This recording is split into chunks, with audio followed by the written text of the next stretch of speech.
Yo, what's going on, everybody? It's Level Up Fit back again, and this is Level Up Fitness, where I give you the tools that you need to get to the next level in your life, whether it's with your fitness goals or with life in general. Now, notice I didn't say XP Level Up anymore.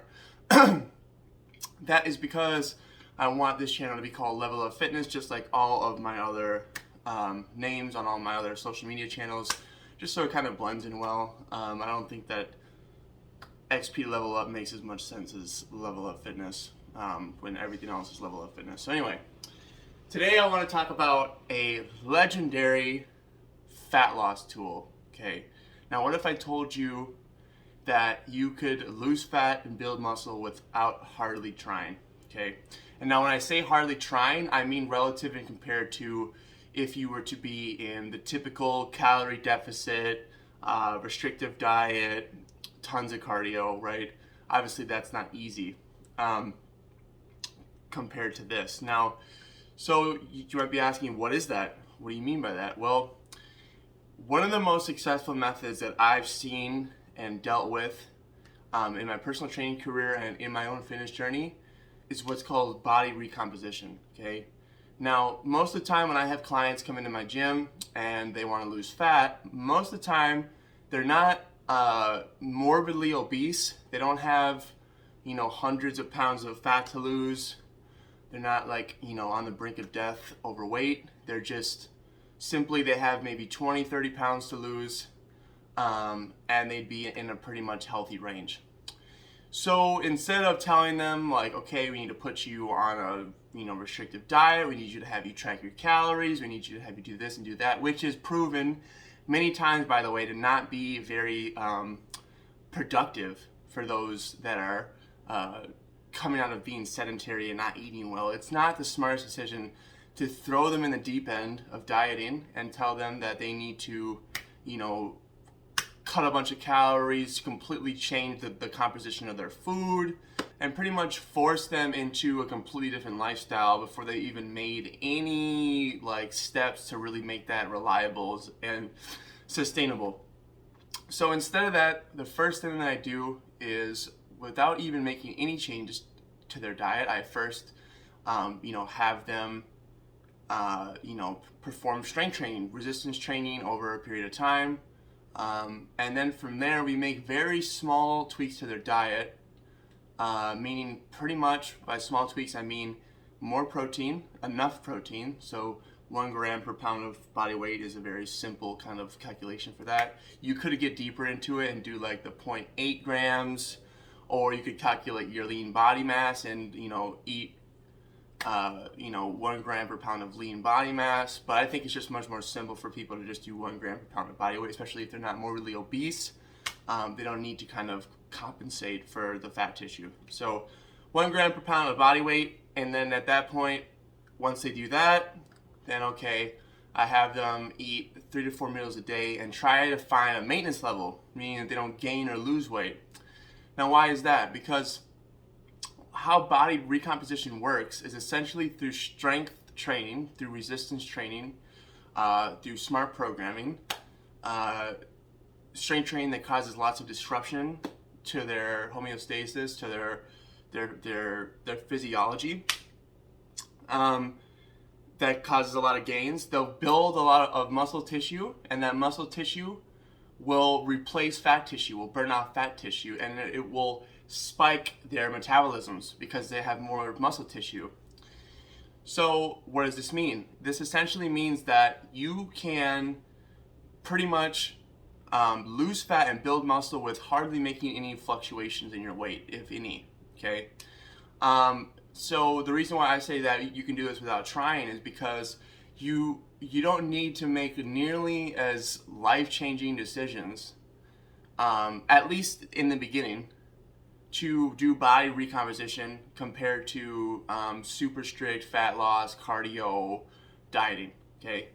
And the thing about it is too is that it's much more sustainable as well, because once you have that increased metabolism from the muscle tissue, it's much easier to kind of live a realistic life in terms of dieting, higher eating, because your metabolism is higher.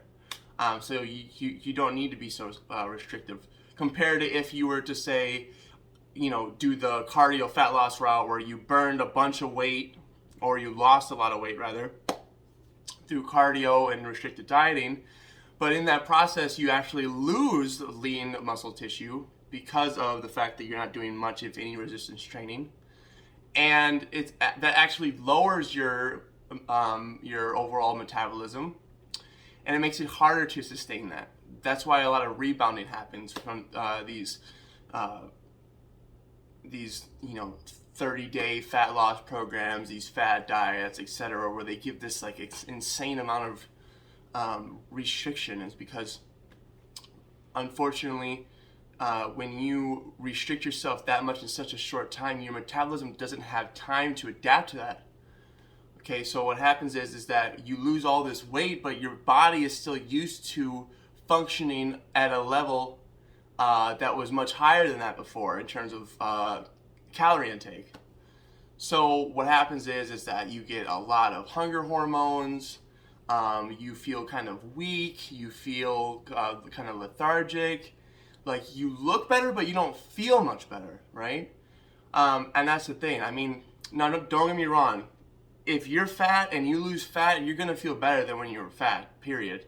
But what I'm saying is that you'll feel even better if you take the route of trying to build muscle tissue along the way. Because when you're stronger, you feel better, you're more functional, and it's like I said, it's much more sustainable because you have that muscle tissue to back you up for whatever decisions you decide to make in the future.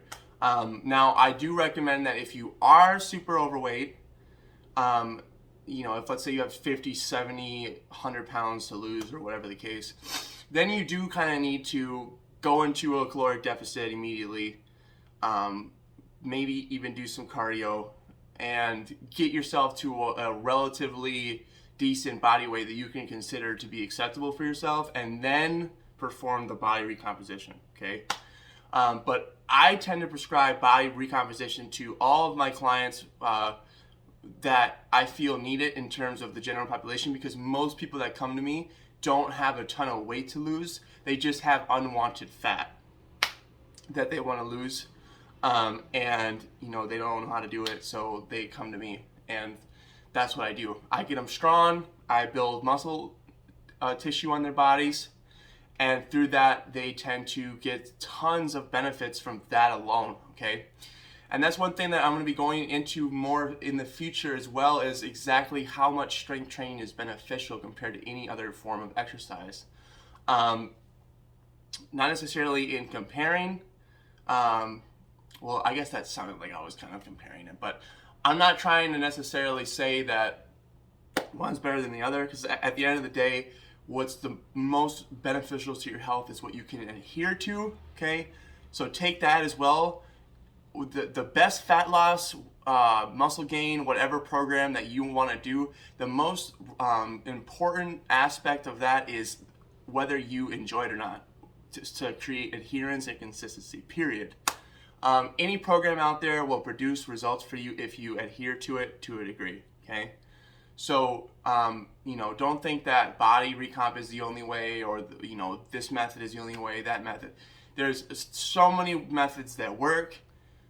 It's just about what you are going to adhere to. I am just speaking of body recomposition because I feel like it's one of the most sustainable ways of fat loss, because it doesn't wreak so much havoc on your body to do, and thus your body has time to adapt to the changes, because it's more of a slower process too, okay? So keep that in mind. Body recomposition is not going to be as quick as caloric restriction and cardio-induced fat loss, okay? You're going to lose fat the quickest through restriction and cardio, period. But just because it's quick doesn't mean that it's necessarily the best or that it's sustainable, okay? But again, it comes down to what your goals are. If you want to lose, X amount of fat by a certain period of time, and that period of time is in like maybe 2 to 3 months, maybe the cardio and restriction route is a little bit better for you, especially if you're already trained to some degree and you have that muscle mass.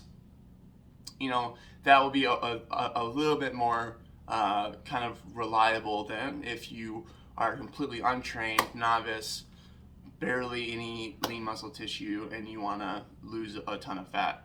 Because the reality is that you will probably most likely end up losing the little bit of muscle tissue that you have. Not totally, that's not possible, right? But to a point to where you'll be giving yourself more work in the future to really, because most people want to not necessarily just look skinnier, but they want to look stout. That they want to look, healthy. And to look healthy looking, you can't just be super skinny, right? That's just not going to look as healthy per se as someone that has some muscle mass too. Like, you don't need to be a bodybuilder or nothing, but to have at least like a decent frame of muscle tissue on you, along with being a relatively low body fat percentage. I mean, that's the goal, right? I mean, that's what I feel like most people want. Some people don't care about that though. Some people just want to be skinny, and that's totally fine. But I feel like the average person that's looking for fat loss is not just looking to just be super skinny looking. In their minds, they picture that they're gonna have some muscle on there too. And in order to do that, you have to partake in resistance training, strength training, right?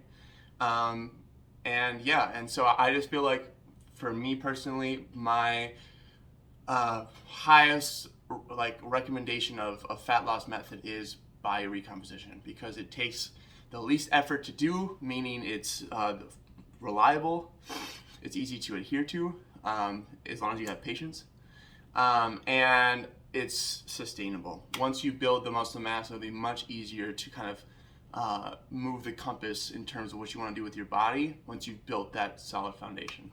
So that's going to be it for today, guys. If you learned something today, please like this video, comment below what you learned. Ask me any kind of questions about biorecomposition or anything in general. If I really like your question, I just might make a video out of it, so keep that in mind as well. Make sure to subscribe to the channel. Thank you so much for watching, and I'll see you guys in the next one.